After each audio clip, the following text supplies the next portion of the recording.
Okay, children, going ahead with chapter 12. Now we will have a look at some more extra sums. अब जो next question देखेंगे उस तरह का question हम ऑलरेडी कर चुके हैं, but at that time figure was given in your note text book या sheet. This time the figure is not given. The figure आपको अपने आप बनानी भी आनी चाहिए. So that is why we are doing this question. Question 9 है, AB is a chord of a circle of radius 10 centimeter. The chord subtends right angle at the center of the circle. Find the area of the minor and major segment. तो इस question में आपको chord दिया हुआ है AB and radius 10, तो आप ऐसे मार्क करेंगे. और ये सबटेंड कितना करता है? Angle 90 at the centre. तो ये वाला एंगल आपको 90 मार्क करना है. ऑब्वियसली आप जब फिगर देखते हैं तो अगर आपको ये पोर्शन का एरिया निकालना है तो एरिया ऑफ सेक्टर OAPB में से आप अगर ट्रायंगल AOB का एरिया माइनस कर दे तो ये आपको ये सेगमेंट का एरिया जो हमें पूछा है क्वेश्चन में माइनर एंड मेजर सेगमेंट का निकल जाएगा. तो माइनर का निकल जाएगा. तो इसमें लिखना सब ठीक है. जैसे एरिया ऑफ सेक्टर आप पहले निकाल सकते हैं OAPB. उसके लिए आपके पास फॉर्मूला भी है, सब कुछ है, आप निकाल सकते हैं. जब वो एरिया ऑफ सेक्टर निकल जाएगा फिर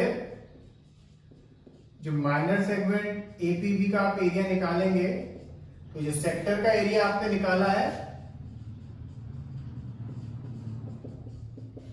सेक्टर OAPB में से माइनस ट्राइंगल AOB का एरिया निकालेंगे आप. ठीक है. ट्राइंगल का एरिया आप बहुत इजी निकाल सकते हैं बिकॉज ये 90 दिया है तो सीधा हाफ बी इंटू एच करके आपका आंसर आ जाएगा. और तो इससे माइनर सेगमेंट का एरिया आएगा. फिर इसमें लिखा है कि मेजर सेगमेंट का भी, तो वो तो आपको मालूम है सर्कल में से आप ये माइनर सेगमेंट माइनस करेंगे सर्कल के एरिया में से तो आपको वो मिल जाएगा. तो इस क्वेश्चन में फिगर नहीं दी हुई थी. क्वेश्चन नंबर 10 भी आप ऑलरेडी कर चुके हैं. एक्सरसाइज का 10th ही क्वेश्चन था बाय चांस, एक्सरसाइज 12.3 का ये.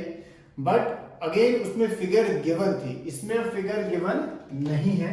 तो ये to interpret the question and solve accordingly. Question है area of an equilateral triangle is 49√3. Obviously आपको मालूम है area of an equilateral triangle √3/4 a² होता है. इससे आपको ये कट करके और आपको a की वैल्यू बहुत इजीली मिल जाएगी.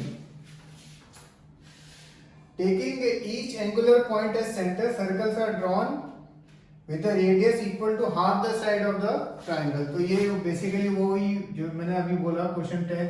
जैसे यहाँ से लेके एक सर्कल ऐसे बनता है, फिर वो उस ये फिगर आपको जरा ऐसे बनानी होगी कि भाई ठीक से बने. मतलब मैं तो थोड़ी रफ सी बना रहा हूँ. और मतलब ये सेंटर है इसका. तो और फिर ये जो बचा हुआ पोर्शन है उसका एरिया आपको निकालने को बोला है इस क्वेश्चन में. Taking each angular point as centre, circles are drawn on the radius equal to half the side of the triangle. Find the area not included in the circle. Okay. So आपको ये जो बीच वाला जो portion है जो not included in the circle है वो आपको निकालना है. ऑब्वियसली इसमें मेन पार्ट यही है कि आपको जो सेक्टर है ये 3 सेक्टर का एरिया आपको निकालना है. और उसमें जब एरिया निकल जाएगा आपको ट्रायंगल का एरिया तो उसने ऑलरेडी दिया हुआ है 49√3. तो उसमें से आपको फिर उसको माइनस करना है. √3 की वैल्यू अगेन आपको दी हुई है इस क्वेश्चन में. ठीक है. तो आप वो ही यूज करेंगे. तो ये दो सम थे.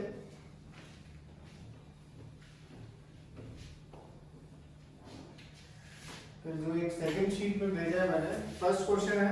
फर्स्ट क्वेश्चन बहुत सिंपल है. Find radius of a circle if arc of angle 40 degree has length 4 pi and find the area of the sector also. तो आपको length of the arc का मालूम है formula pi r θ/180 is equal to 4 pi आपको दिया हुआ है. इसमें आपके पास थीटा उसमें आपको दिया हुआ है तो आप इजीली r निकाल सकते हो. और एक बार रेडियस आ गया उसने बोला आप भाई इसका सेक्टर का भी एरिया निकालो. और जैसे मैंने आपको पहले भी समझाया जब भी लिखा है find area of a sector तो हमेशा माइनर का ही निकालना. चाहे उसने मेंशन नहीं किया है कि माइनर का निकालना है या मेजर का निकालना. Okay. A square ABCD is inscribed in a circle of radius 10 centimeter. Find the area of the circle not included in the square. तो ये जैसे फिगर बनी हुई है आपके पास इस तरह से इसने बनाया है.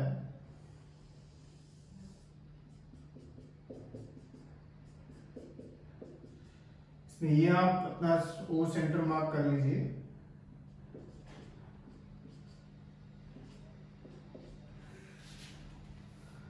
आपको सर्कल का रेडियस दिया हुआ है 10, तो ये आपका बेसिकली 10 है इसमें, ओडी ओसी ओपी, और ये आप 10 ले लीजिए। अब आपको देखना है कि ये स्क्वायर की सारी प्रॉपर्टीज आपको मालूम है। Diagonals bisect each other at 90 degree and obviously they are all equal also. So अगर आप बेसिकली एक सेगमेंट का एरिया आपने निकाल दिया तो बस इनटू 4 करना है, और ये चार आप देखते हो ये 4 सेगमेंट्स हैं जिसका बेसिकली आपको एरिया निकालना है, ये, और आपने एक का निकाल दिया तो इनटू बस आपको 4 करना है। क्वेश्चन नंबर 5, फिगर नहीं दी है तो आपको फिगर को इंटरप्रेट करना है, and you draw the figure on your own. OA and OB are two mutually perpendicular radii of length 9 centimeter। दो perpendicular radii दिए हैं, ये suppose OA and OB length 90 degree, उनका लेंथ आपको दिया 9 centimetre. Find area of corresponding minor and major segments. एक बार figure बन गई तो आप फिर तो सम जैसे अभी हमने एक फर्स्ट सम डिस्कस किया था वही सेम सम है कि आपको माइनर सेगमेंट और मेजर सेगमेंट का एरिया निकालना है। तो अगेन इस क्वेश्चन में जो हमने इसलिए देखा ये क्वेश्चन क्योंकि ये जो स्टेटमेंट है कई बार बच्चों को समझ नहीं आती कि क्या गिवन है, तो आपको समझना है क्या स्टेटमेंट है and then draw the figure and then you have to do these sums. In these sums in which figure is not given it is always advisable कि आप फिगर बना दें, ठीक है, बिकॉज अगर आप फिगर बनाएंगे आपके लिए भी इजी है, हो जाएगा some and you will always get some marks you know for the figure and everything.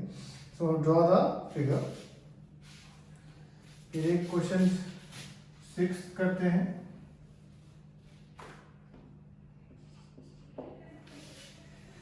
The length of a diagonal of a square is 42. Find the area of the figure. ये question ऊपर fourth question से जैसा ही है, but of course obviously थोड़ा छोटा है because इसमें आपको केवल 2 ही सेगमेंट का एरिया निकालना है, एंड इसमें अब लेंथ ऑफ द डायगोनल दिया हुआ है आपको, तो ये डायगोनल है और जैसे वहां पे एक मार्क किया हुआ है डायगोनल का it by in a square the properties diagonals bisect each other, तो इसलिए OA equal to they are equal also, सारी प्रॉपर्टीज होती हैं जो भी क्वाड्रिलेटरल में हो सकती है एक स्क्वायर में। तो आप बहुत इजीली जैसे सेक्टर OAED का आप निकाल सकते हो एरिया, बिकॉज एंगल भी गिवन है, रेडियस भी गिवन है, और सेक्टर में से बस आपको फिर ट्रायंगल का एरिया माइनस करना है। और इसमें ऑब्वियसली अगर आप देखते हो कि 2 ही सेगमेंट है तो जो भी सेगमेंट का आ गया माइनस सेगमेंट का एक का, तो आपको इनटू 2 करना है बेसिकली, ठीक है। So do these 6 sums, okay.